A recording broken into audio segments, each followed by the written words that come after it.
Indonesia juga secara konsisten terus mendukung perjuangan bangsa Palestina.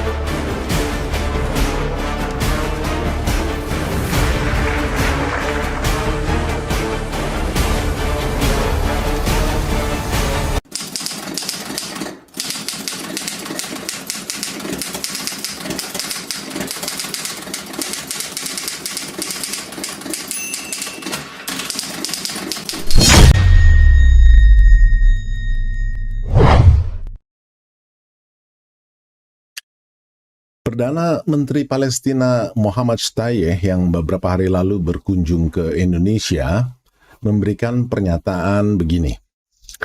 Indonesia tidak diharapkan menjadi penengah dalam konflik panjang negaranya dengan Israel. Karena masalah utama dalam konflik kedua negara bukanlah tentang mediasi, melainkan niat Israel yang tidak ingin mengakhiri pendudukan ilegal atas Palestina. Ini artinya Shtayyeh tidak ingin keberpihakan Indonesia kepada nasib rakyat Palestina dilakukan melalui peran mediasi. Shtayyeh tahu peran yang selama ini diadopsi oleh Indonesia dalam urusan konflik Palestina-Israel adalah non-mediasi. Jadi ada dua macam pilihan peran, non-mediasi dan mediasi. Ini yang akan saya bahas kali ini, yang akan saya bagi dalam dua edisi AI, Analysis Intelligence. Kita bahas dulu tentang peran non-mediasi. Dalam urusan konflik Palestina-Israel, Indonesia selama ini mengambil peran non-mediasi, yang konkretnya adalah politik himbauan, usulan, kecaman melalui berbagai modalitas dalam forum-forum multilateral. Forum multilateral yang seperti apa? Misalnya, melalui mekanisme di PBB, yaitu Committee on the Exercise of the Inalienable Rights of the Palestine People, atau melalui mekanisme di OKI, Organisasi Konferensi Islam, atau melalui mekanisme di GNB, Gerakan Non-Blok. Peran non-mediasi ini membuat kita tidak bisa langsung berhubungan dengan pihak Israel. Oleh karena kita tidak memiliki hubungan diplomatik. Ada alasan historis dan politis tentunya mengapa kita tidak bisa membuka hubungan diplomatik dengan Israel. Pendekatan non-mediasi dalam konflik Palestina-Israel yang sudah diadopsi Indonesia sejak era Presiden Soekarno, tepatnya di era RIS, Republik Indonesia Serikat, tahun 1950. Waktu itu menlunya adalah Muhammad Hatta, yang juga merangkap sebagai Perdana Menteri RIS. Setelah penyerahan kedaulatan melalui Konferensi Meja Bundar KMB di bulan Desember tahun 1949, Presiden Chaim Weizmann dan Perdana Menteri David Ben-Gurion dari pihak Israel itu mengirimkan telegram ucapan selamat. Dan di bulan Januari tahun 1950, jadi hanya kira-kira sebulan kemudian, Israel resmi menyatakan pengakuannya, recognition, terhadap Republik Indonesia. Hatta menjawab pesan Israel itu dengan tata krama yang pantas. Namun, tanpa pengakuan sebaliknya terhadap Israel yang sudah mendeklarasikan eksistensi negaranya pada 14 Mei tahun 1948, 2 tahun sebelumnya. Kemudian, Menlu Israel, Moshe Sochet, menulis surat kepada Hatta mengatakan bahwa sebuah goodwill mission, misi dengan itikat baik begitu, akan datang ke Jakarta. Tetapi Hatta meminta agar misi ini ditunda dulu tanpa memberikan kepastian. Jadi digantung saja begitu. Penolakan dari pihak Indonesia ini karena visi geopolitik Presiden Soekarno pada saat itu memang sedang membutuhkan dukungan dari negara-negara Arab, terutama soal kedaulatan atas Irian yang belum termasuk dalam pengakuan di KMB. Selain itu, negara-negara Arab merupakan yang pertama memberikan pengakuan atas proklamasi kita sebelum terjadinya KMB tahun 1949.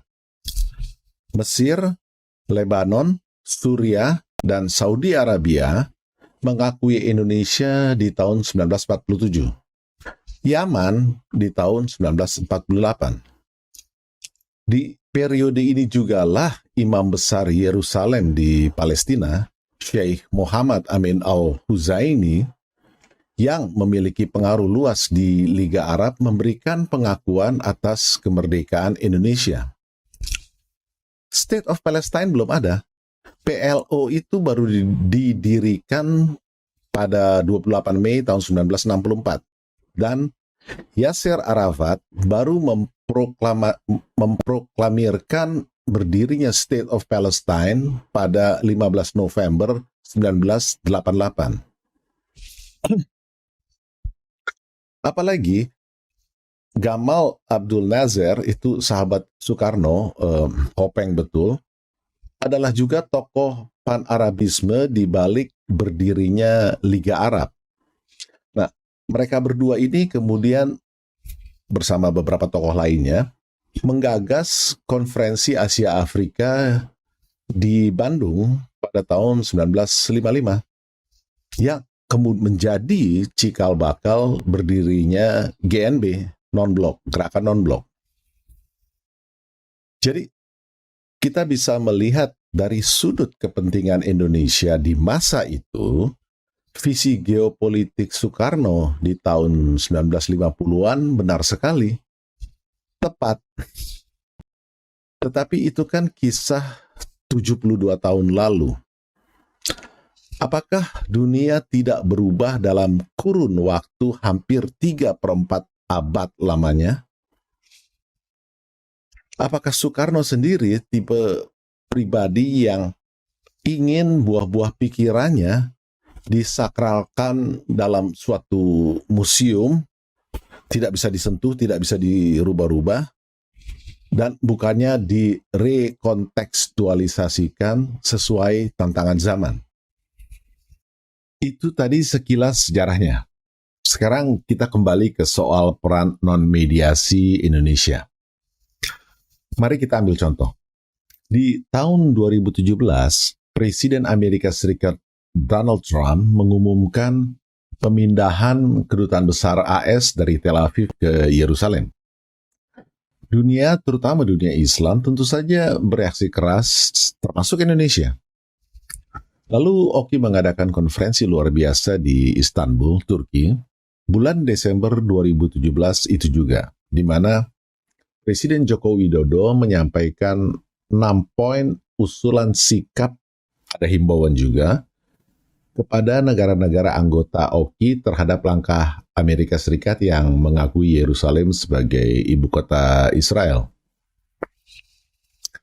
Keenam usulan itu adalah, nomor 1, Oki harus secara tegas menolak pengakuan unilateral Amerika Serikat tersebut. Two-state solution atau solusi dua negara merupakan satu-satunya solusi dengan Yerusalem Timur sebagai ibu kota Palestina. Nomor 2, semua negara yang memiliki kedutaan besar di Tel Aviv tidak mengikuti langkah AS memindahkannya ke Yerusalem. Nomor 3, Oki menjadi motor untuk menggerakkan dukungan negara-negara yang belum mengakui kemerdekaan Palestina untuk segera melaksanakannya. Nomor 4, menyerukan sejumlah negara yang mempunyai hubungan diplomatik dengan Israel untuk meninjau kembali hubungan diplomatik tersebut. Nomor 5, negara-negara anggota OKI harus mengambil langkah bersama dalam hal meningkatkan bantuan kemanusiaan, peningkatan kapasitas atau capacity building, dan kerjasama ekonomi terhadap Palestina. Yang terakhir, nomor 6, OKI menjadi motor bagi gerakan di berbagai forum internasional dan multilateral untuk mendukung Palestina, termasuk di Majelis Umum PBB. Apakah usulan Presiden Jokowi Seki Indonesia ini efektif? Faktanya mulai Mei 2018, Kedutaan Besar Amerika Serikat sudah resmi pindah alamat di kawasan Arnonya, itu tidak jauh dari the Old City of Jerusalem. Uni Emirat Arab sebagai anggota OKI malah resmi membuka hubungan diplomatik dengan Israel di tahun 2021. Kalau kita tahu, Mesir dan Yordania sudah jauh lebih lama. Maroko sudah setuju membuka hubungan diplomatik sejak 2020. Saat ini menunggu peresmian. Saudi Arabia dan Qatar saat ini sedang dalam tahap penjajakan, ya katakanlah di level intelijen, untuk mengikuti jejak Uni Emirat Arab. Kalau Anda perhatikan datanya, ada 4 negara yang sudah mengikuti jejak Kedutaan Amerika Serikat ikutan pindah ke Yerusalem. Ditambah 10 negara yang memperluas sebagian pelayanan kantornya di Yerusalem. Ini untuk urusan trade and cultural. Sekarang ini ada 10 negara OKI yang sudah membuka kedutaan besarnya di Tel Aviv. Yang di highlight kuning, bisa Anda lihat di sini. Inilah faktanya. Apakah usulan nomor 2 Presiden Jokowi di forum OKI tadi efektif? Per hari ini, Palestina masih termasuk partially recognized sovereign state, mirip dengan Kosovo dan Taiwan yang diklasifikasikan sebagai non-member observer state oleh PBB. Sampai April 2022 lalu, pengakuan atau recognition dari 193 negara anggota PBB antara Palestina dan Israel, perbandingannya begini. 138 negara mengakui Palestina, 165 negara mengakui Israel. Ini fakta lain lagi.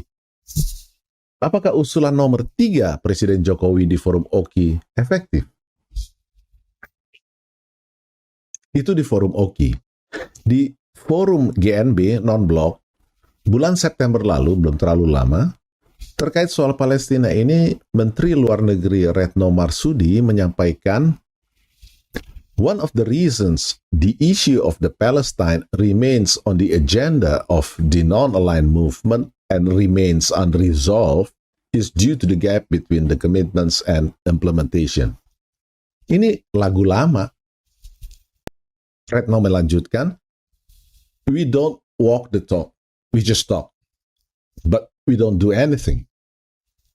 Ini disampaikan oleh orang nomor 1 di bidang kebijakan luar negeri kita.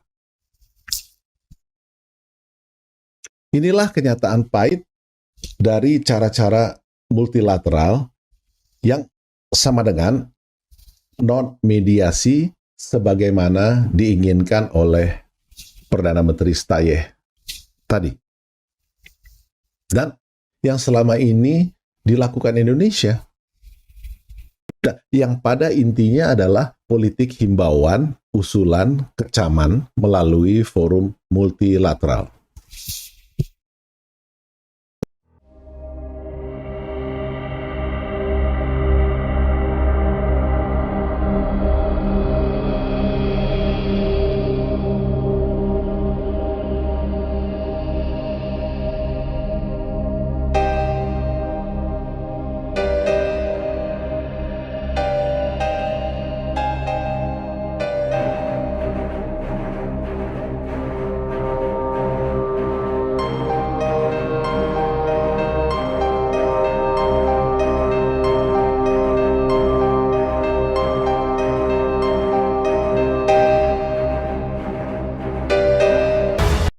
Sampai di sini dulu pembahasan tentang peran non-mediasi. Pada edisi AI berikutnya, saya akan bahas tentang peran mediasi sebagaimana dimainkan oleh sosok-sosok yang berada di balik apa yang disebut dengan The Quartet of the Middle East. 4 sekawan di Timur Tengah. Mereka adalah PBB, Amerika Serikat, Uni Eropa, dan Rusia. Dan kenapa Gus Dur dulu ingin agar The Quartet ini berubah menjadi The Quintet, 5 sekawan, dengan memasukkan kekuatan dunia Islam ke dalamnya. Sampai jumpa di edisi berikutnya. Tanah airku tidak kulupakan, kan